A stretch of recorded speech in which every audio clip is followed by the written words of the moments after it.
Hello, and welcome to the Nutrition Diva podcast, a show where we take a closer look at headlines, trends, and research so that you can make more informed choices about what you eat. I'm your host, Monica Reinagel, and I have been getting a lot of questions lately about AG1 and other powdered greens supplements that are being heavily promoted by social media influencers. Now, I'm sure you're aware, influencers are not always the best place to get your health advice, but they are awfully influential. And so when they claim that some powdered vegetable supplement has made a huge difference in their health or their energy levels or the way their skin looks or whatever it is, it sells a lot of product. But before you start shelling out your hard-earned cash for a bunch of powdered veggies, let's take a closer look at what they can really do for you. I know that many people struggle to get the recommended servings of vegetables every day, and it might seem like powdered veggies would solve the problem. But some powdered green products go even further. In addition to powdered vegetables, AG1, formerly known as athletic greens, also contains vitamins and minerals, prebiotics, probiotics, digestive enzymes, medicinal herbs and mushrooms, immune boosters, brain boosters, and more. It's basically a powdered health food store. But do you really need all of that in order to be healthy?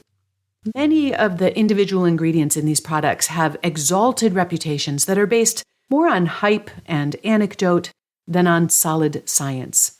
For those that do have proven benefits, such as, say, cocoflavanols for cardiovascular health, it's not clear that the amounts included in these kitchen sink products are equivalent or anywhere close to the amounts that have been shown to be effective. In just the last few months, there have been a couple of published studies, albeit funded by the manufacturer, to shore up some of the claims being made by AG1.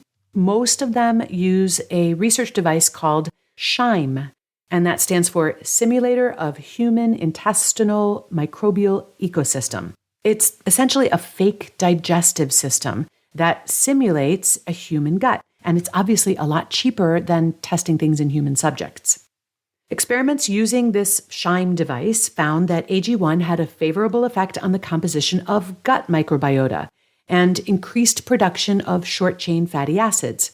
Now, that's probably due in large part to the inulin in AG1. Inulin is a soluble fiber that can also be found in Jerusalem artichokes, garlic, leeks, asparagus, and wheat bran.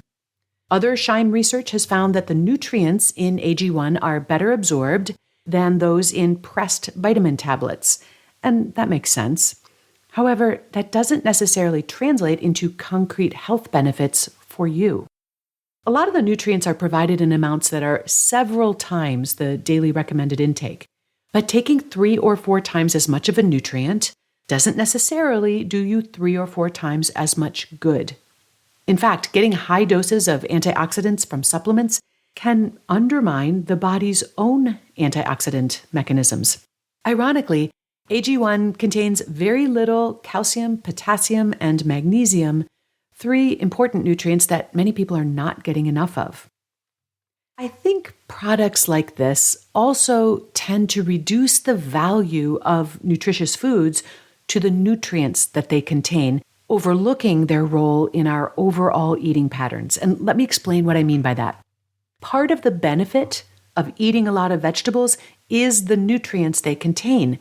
However, there's another equally important benefit. Vegetables are very nutrient dense, but they're not very energy dense. When you fill your plate and your stomach with vegetables, it leaves a lot less room for other less nutritious foods like potato chips and brownies. People who eat more vegetables not only get more nutrients, but they also tend to eat fewer empty calories. If you fulfill your vegetable quota with a scoop of green powder, you'll get some vegetable nutrition, but that powder isn't going to take up any room on your plate or in your stomach, which may tempt you to eat more junk. At the end of the day, spending $3 to $5 a day on AG1 is not going to transform an unbalanced, nutrient-poor diet into a healthy diet. You're kind of putting lipstick on a pig. And if you already have a reasonably balanced and nutritious diet, well, then you might be gilding the lily instead. And now let's turn our attention to a different topic. Shelley wrote in to ask me to comment on a recent news story regarding a study which found that women who eat more plant protein are more likely to stay healthy as they get older. This was a new analysis coming out of the Nurses' Health Study, which has followed a group of almost 50,000 nurses since 1984.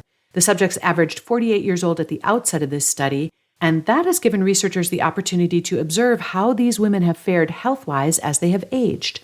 This latest analysis reinforces the role of protein from any source in healthy aging. Higher total protein intake was associated with healthier aging.